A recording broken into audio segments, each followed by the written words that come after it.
right, cool. Thanks for coming out, everybody. Everybody enjoyed the party last night? Yeah? A rough morning? Appreciate you guys sticking in there all the way to the end. So this is intro to mobile device testing. Who in here has ever done any mobile device testing, pen testing, iOS, Android? Cool. Awesome. So my name is Damian Profancik. I'm a senior security consultant with nccgroup.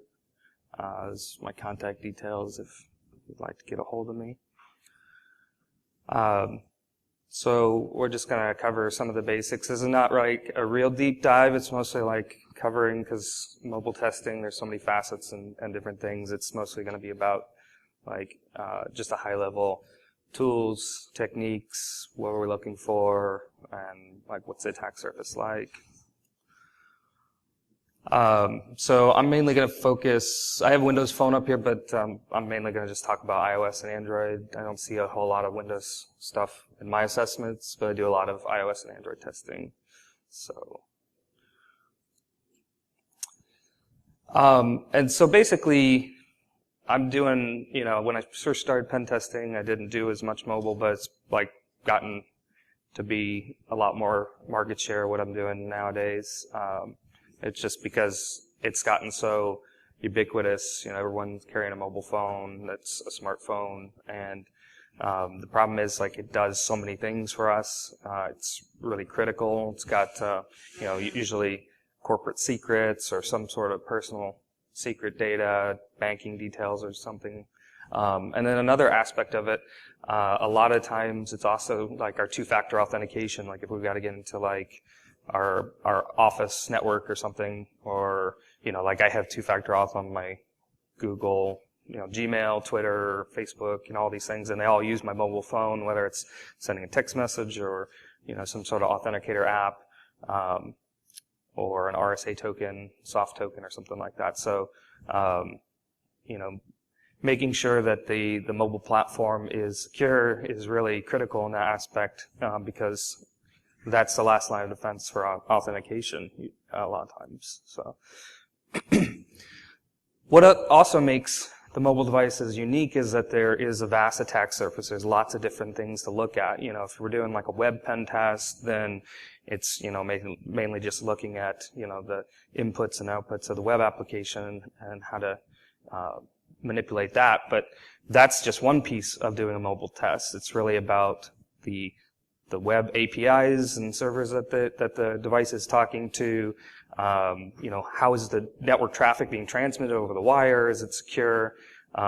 What kind of data gets stored on the device? Whether that's in log files or whether it's in the memory of the device or stored securely in configuration files and that sort of thing. And then there's direct attacks on the application itself. So you can manipulate the application.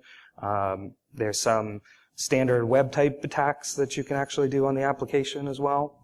And then there's the source code itself. So like, we'll talk about a little bit more later, but like Android, you can decompile usually to source and look for things like, passwords and things like that in the source code itself. But when someone's thinking about doing a test on a mobile device, a lot of times the hardest thing is just going like, I don't know how to do it. I don't know where to get started. It's like a little black box, and how do I, start attacking that?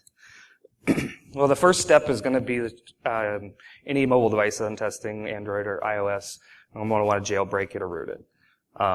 You can do a test on a non-jailbroken or rooted device. It's just you're not going to be able to get some of the things, accessing the attack surface and things like that, and get down to some of the nice things on the device. So jailbreaking or rooting is really the first step in that, and that's because it breaks the application sandbox. So you can read files that you normally wouldn't be able to read memory that you normally wouldn't be able to read, and that sort of thing.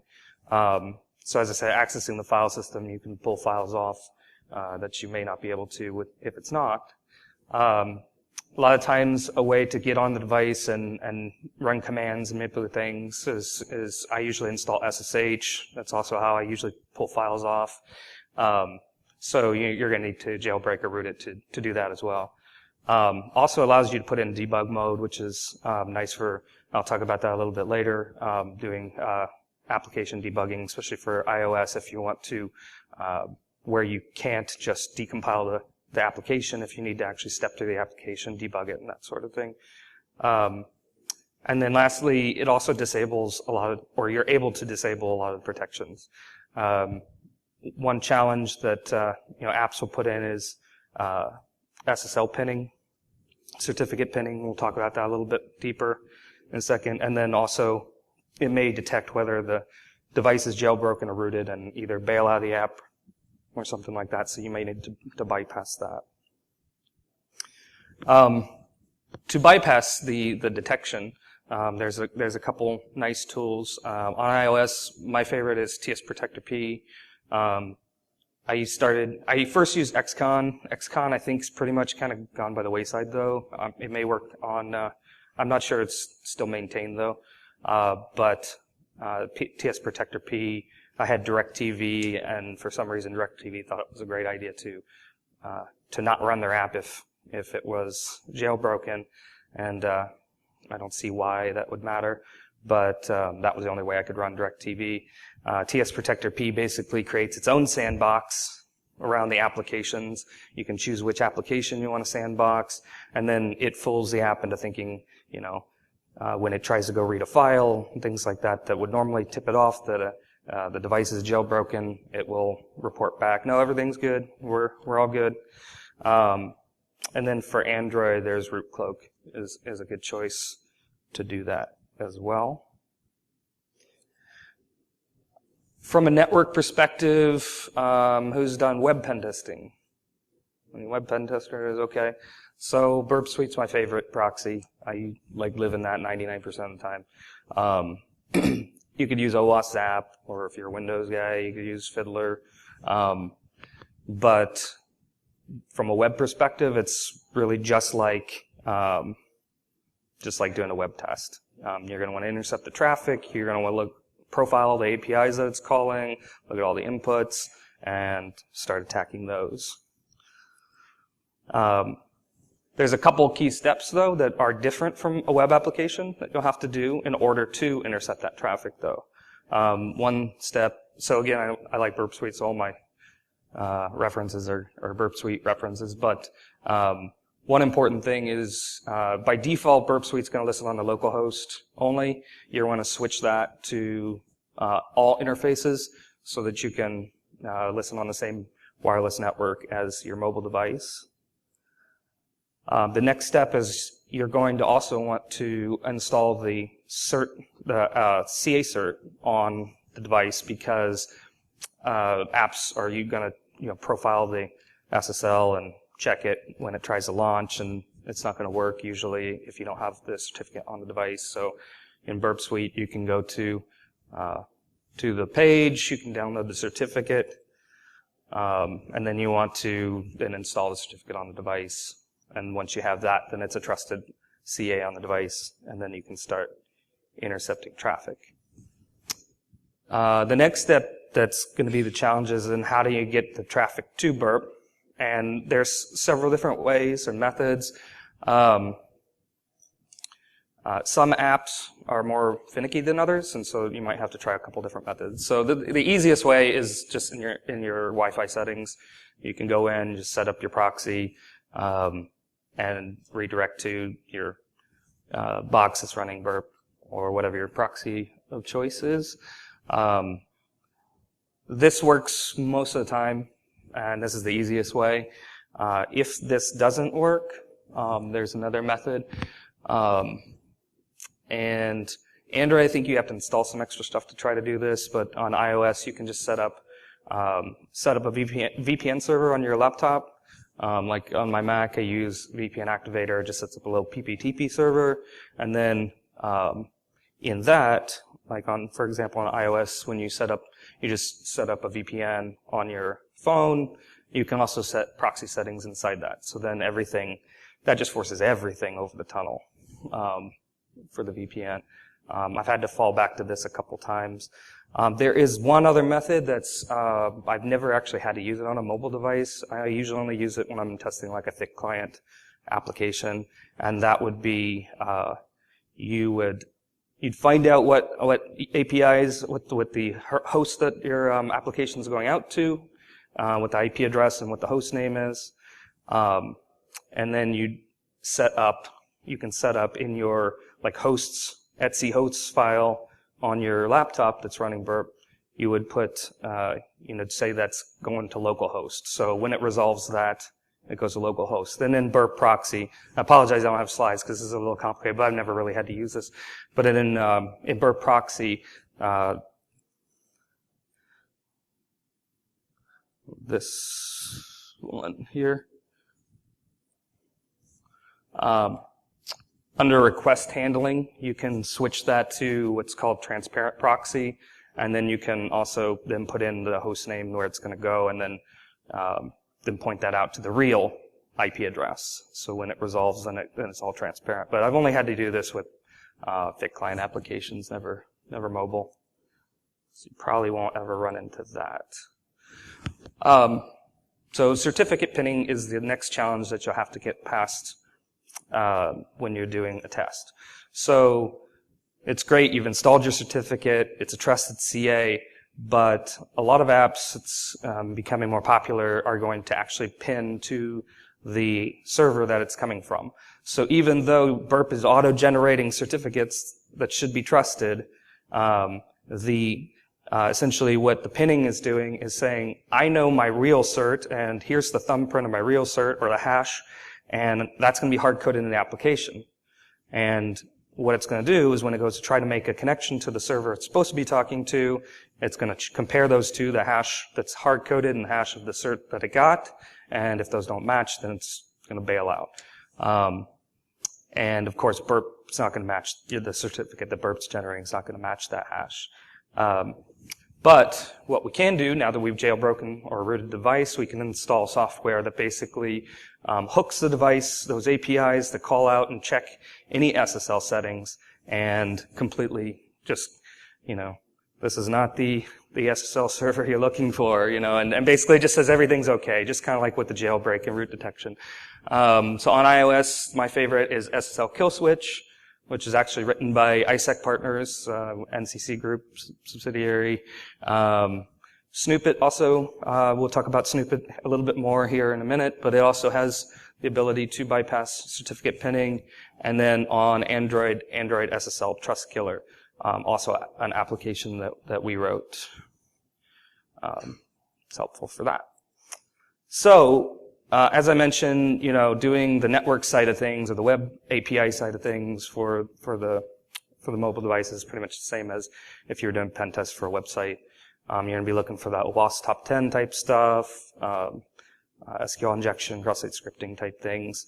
You're going to look at like session management. How are the APIs handling sessions? What kind of tokens are API tokens or cookies, or how is it doing the session management? Is it doing that the right way? What are the authentication authorization mechanisms like? And then looking also for logic flaws, just like you were doing a web pen test. And then also information leaks, like are there details being submitted in the URL, that sort of thing. Things being transmitted without SSL over plain text, and that deal. And so then higher up on that is the network traffic, analyzing how is data going to and from the server over the APIs. As I mentioned, sensitive information in the URL. I was doing a mobile pen test a couple years back for a large bank in the Middle East, and the very first thing I noticed as soon as I got proxying up and running was that they sent the username and unsalted MD5 hash of the password in the URL. And I think it was over HTTP too. So neither of those are good. And not what you want to see in your banking application. So also, are things transmitted over HTTP? And then, like looking at the SSL TLS layer, is it you still using any version of SSL? Does it have invalid certificates? Does it, and the invalid certificate is also a sign that the application's not doing proper certificate validation. The developers disabled it, which is also a risk. Weak ciphers, anything to RC4 and low cipher strength, that sort of thing, insecure renegotiation on SSL TLS. So that's the sort of stuff you're looking at for there. And then log files. This is also an interesting one. I've seen if sensitive information is being logged, like credentials, session tokens, crypto keys, that sort of thing. This is a great way to be able to pull those off, and that would be a finding. Several different applications that I use here. So that would be on the logs. On the device, you're looking at configuration files. You're going to look at SQLite databases,plists for the configuration files on iOS, XML files for the configuration on Android. Looking at the keychain in iOS is also a really good place, whether they're storing things correctly on the keychain or if they're using the keychain at all. You can dump that. I generally recommend that data be encrypted and then put on the keychain and not rely on the keychain itself to be the encryption, because then you're relying on the user's passcode, or if they even have a passcode, then it wouldn't be encrypted anyways. Snoop It, and I got some screenshots here in a second, is a great tool we'll talk about. Intro Spy, also a great one, very similar to Snoop It. We'll talk about that a little bit deeper as well. So one of my favorite tools for iOS is iFunbox. So this is a great tool. You don't actually have to have a jailbroken phone to use this. You can use it with the non-jailbroken. There's some limitations on the sandboxing. You can copy files off, but if it's not jailbroken, as of iOS 8 point something, you can't actually write files back to it. So jailbroken, you can remove all those limitations, and you can read and write files back and forth. So it's a great tool. I usually use that for pulling files off of iOS devices. Snoop It is an awesome tool. You essentially install it on the iOS device itself. You tell it what apps to monitor, and then on your machine, you just browse to the IP address of the device, port 12345, and then you can look at things like it'll log any file system access, it'll log any keychain accesses, and APIs that it's calling, any network calls that it's making, crypto type stuff. So this is a really great tool. I actually use this for a non-pen test function. My previous job, I had forgotten, I needed to know my password at my previous job, and I couldn't remember what it was, and we used Link for that, and so Link saved my password. And so I was able to actually use this tool to pull it up, go to keychain, and it showed me oh, here's your password. Oh, sweet. So that was helpful. Another tool that ISEC and NCCgroup wrote is IntroSpy. There's a version for iOS and Android. It does a lot of the similar functionality that that Snoop It does. It does have there's an IntroSpy analyzer that will go and then also make it a little bit more consumable, automate some of the things, and show you reports and things like that of dangerous things. But it'll show you things like file system access, dangerous APIs that it might be using, keychain stuff, logging to the console, that sort of thing. So that's a good one as well. And then on iOS, the easiest way to get logs and look at the debug logs is going to be using Xcode. It's a free tool from Apple, but it'll show you down here scrolling as you're using the tools, or just your phone's just sitting there. There's stuff doing things all the time, but you can then pick out Like it'll tell you which app is doing whatever, and you can pick out and look for things like, is it writing credentials out to log files? Is it, because app developers usually have that turned on in debug mode, but shouldn't be spitting those things out in a production app that's not in developer mode or debug. And so that would be a finding as well. On Android Studio has an Android monitor tool that can also show you the logs as they spit out and show you, you can kind of look for things that would be fishy there as well. On iOS for device memory, as I mentioned, iOS apps, you can't just decompile them and reverse them, so you have to turn to more traditional reversing, debugging type things. And so GDB, which is the popular debugger, is good and useful for that. So that's another reason why you'd need to have your device jailbroken, because you wouldn't be able to do that without that. ADB is usually what I use if I'm on Android, but GDB works as well on Android. And then there's some other neat things also in Android Studio, as I mentioned, where you can dump the heap and like get memory captures, and you can then scan through memory for things that you would need to access there. So, you know, when we're looking for data on the device, whether that's log files or in configuration files and things like that, what we're looking for is things like credentials, encryption keys, session tokens, PII that's unencrypted, and maybe like a SQLite database. I was testing another app where for some reason, it would go and download the entire customer database, not just for your store. It was a little payment app, but the whole entire customer database, all that PII. So it had everyone's address, name, email address in a SQLite, unencrypted SQLite database on the device. So that wasn't great. Cache data, this one also, I was just doing a test for a large bank just recently, and they actually had an incident where, it was just like a year or two ago, where they got raked over the coals by Wall Street Journal, saying that their app was logging like sensitive information, credentials, or session tokens, something like that, in the cache data.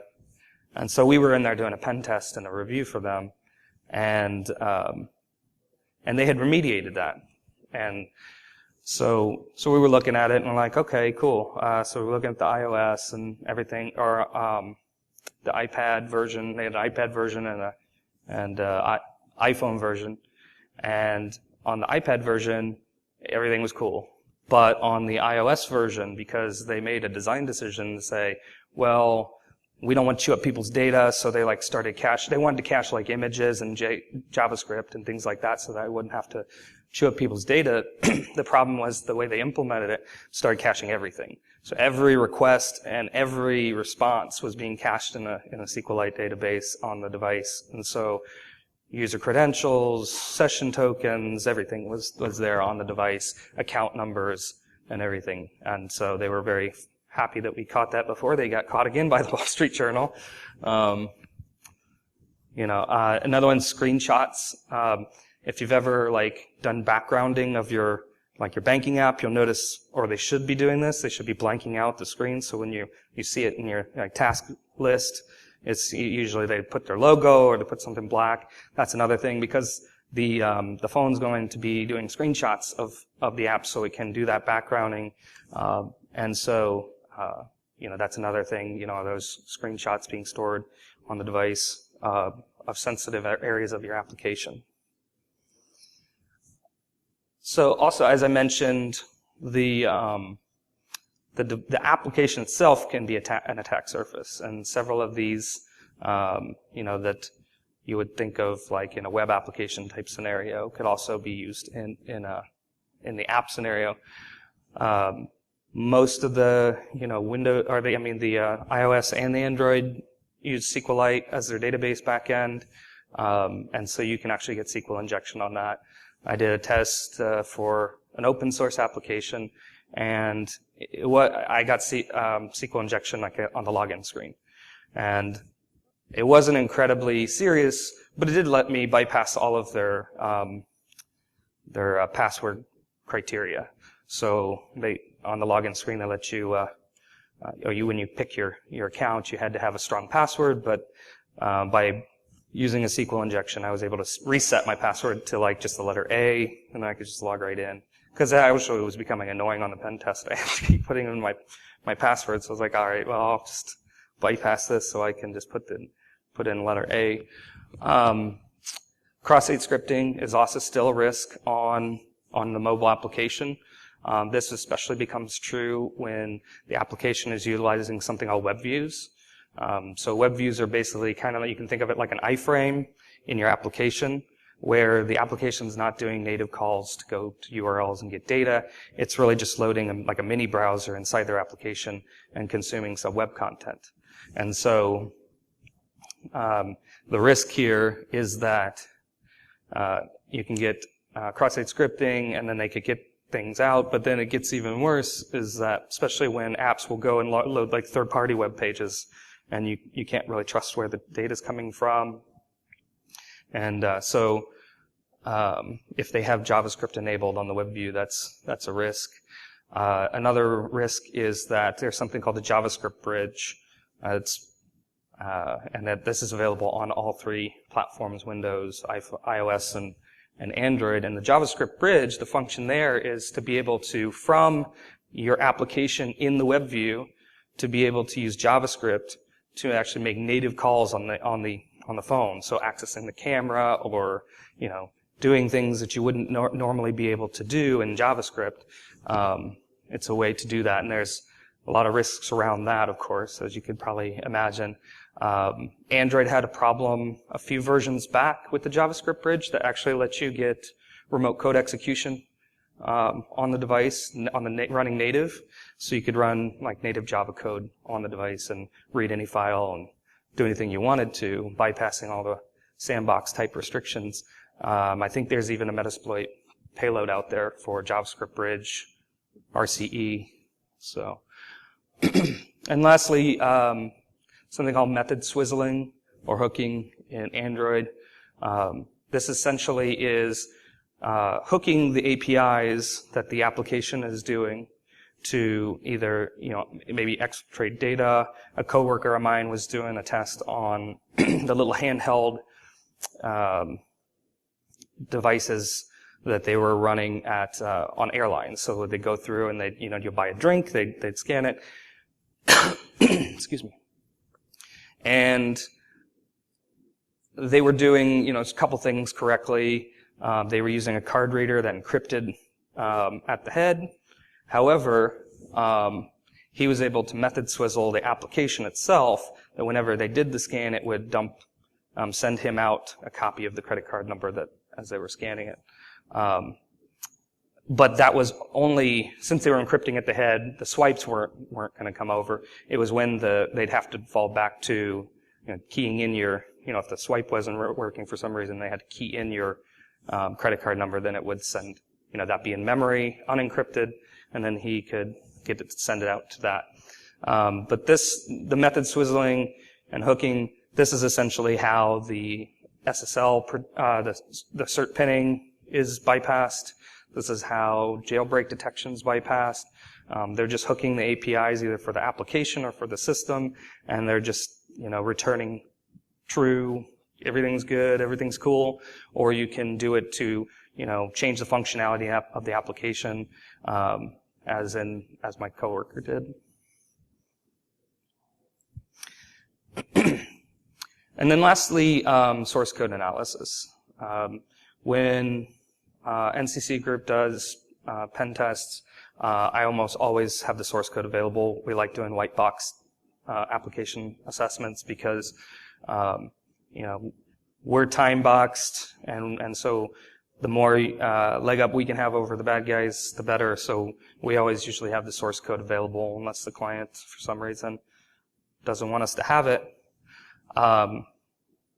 And so, on this, we're going to be looking for the same things: credentials, encryption keys. How are they doing crypto? Are they doing it correctly? Because most of the time, they don't.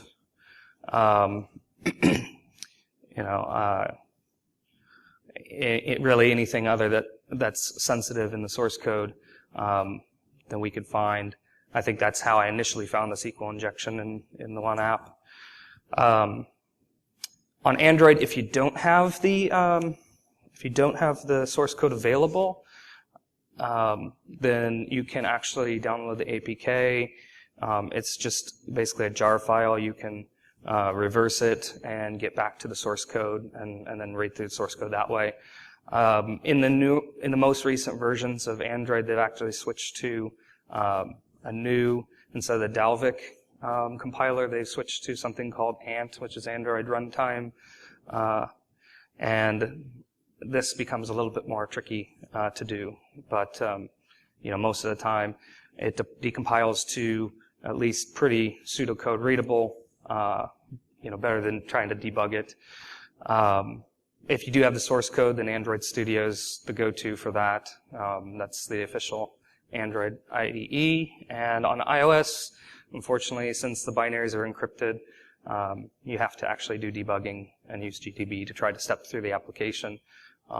So traditional reverse engineering. And if you have the source, then Xcode is going to be your method of choice. And, with that, that's actually, I got through that a lot quicker than I thought I would. Does anyone have any questions? Yes? What's an app sandbox? I'm sorry? What's an app sandbox? Yeah, so essentially what it's doing is restricting one application can't read the memory or the files of another application. So it segregates the two applications and creates like a mini file system for just that application or a mini segment of memory. So the application thinks it's the only thing running. So it can't interfere. It couldn't, if you had malware on your device, then it couldn't like read the memory from other applications and steal credit card numbers and things like that, or credentials out of files and that sort of thing. So, any other questions? All right. I've got some resources here, lots of them. I think the slides, I'll probably post them somewhere so you don't have to scribble these as quickly as possible. But most people are familiar with the OWASP Top 10 project for like web. There's a mobile version as well. They also have some good cheat sheets as well on there for testing Android and iOS. I listed a lot of the tools I talked about. I didn't mention SSLIs. That's good for if you want to like analyze the SSL TLS configuration of your web server. It'll tell you, what cipher suites are supported, what SSL versions are supported, if there's, TLS renegotiation, any other flaws and vulnerabilities like that. That was also originally written by ISEC. And, Burp Suite and a lot of the Android tools as well.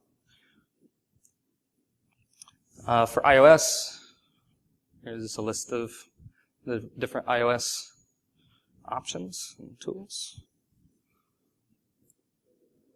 And then again, just a little bit more about nccgroup. We staff very kind of uniquely. We don't have like set jobs, like, well, we need to fill this many pen testers and this, we're always looking for very talented people. And we just find really talented people and hire them, try and snatch them up. So if anyone is interested, hit me up after the talk and be happy to talk to you a little bit more about opportunities with nccgroup. We've got a lot of different offices around.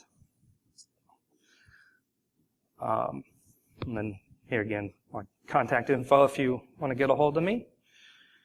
And with that, that's all she wrote. Thank you very much.